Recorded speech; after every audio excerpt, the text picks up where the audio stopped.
প্রিয় শ্রোতা এবং দর্শকবৃন্দ, পৃথিবীর যেখান থেকেই তারা টিভির এই অনুষ্ঠান ইন্দো বাংলা ডায়ালগ দেখছেন, তাদের সবাইকে আজকের এই পর্বের আলোচনায় স্বাগত জানাচ্ছি।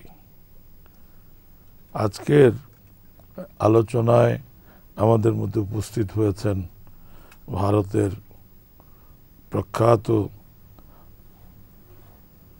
এই ইলেকট্রনিক মিডিয়ার ব্যক্তিত্ব, যিনি 1962 থেকেই জার্নালিজমের সাথে ওতপ্রোতভাবে যুক্ত, আর টিভি মিডিয়ার সাথেও যুক্ত হয়েছেন সেই 1971।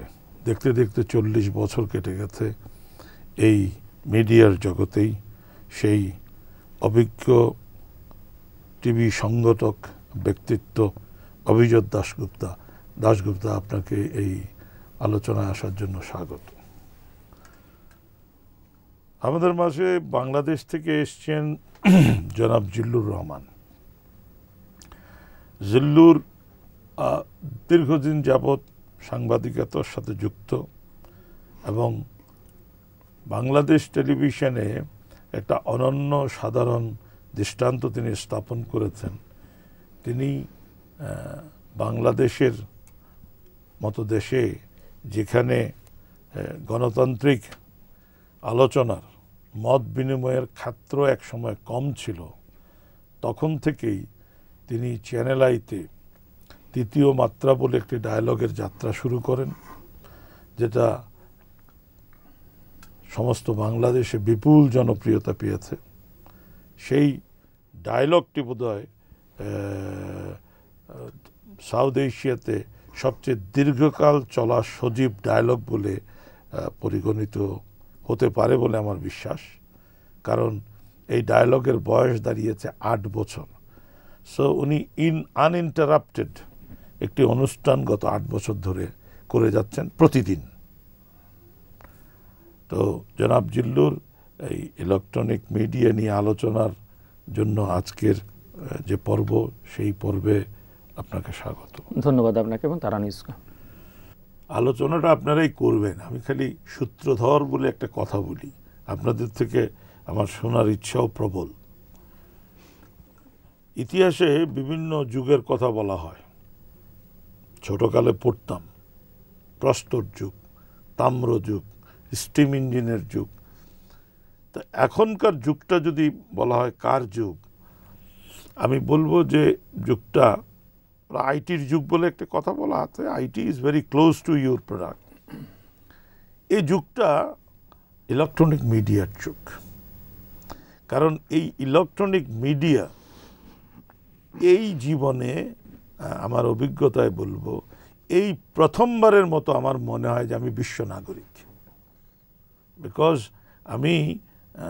আমি আমার ঘরে বসে এক মুহূর্তে আমি চিলি চলে যেতে পারি এবং গভীর অভিনবেশ সহকারে দেখি কিভাবে অনেক নিচে থেকে খনি লোকদেরকে যারা আটকে গেছে তারা বেরিয়ে আসছে, আর তারপর মুহূর্তেই আমাকে ইন্দোনেশিয়ার সুনামি, যে সাগরের দূত সব কিছু ডলে দিচ্ছে, সেটা দেখায়।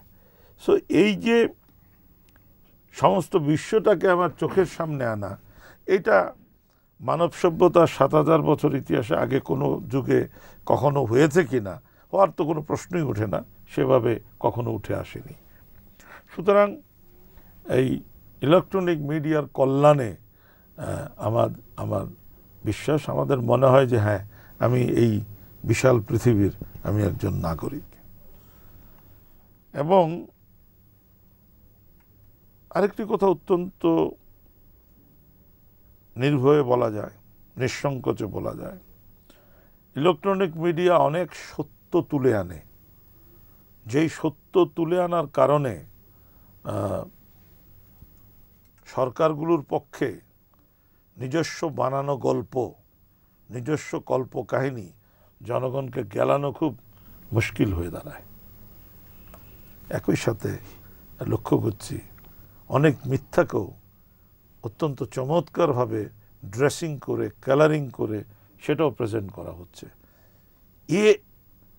ইলেকট্রনিক মিডিয়া একটা বিশাল দত্ত, এর যে প্রচণ্ড ক্ষমতা, ডু অ্যান্ড আনডু, যে কোনো কিছু করতে পারে।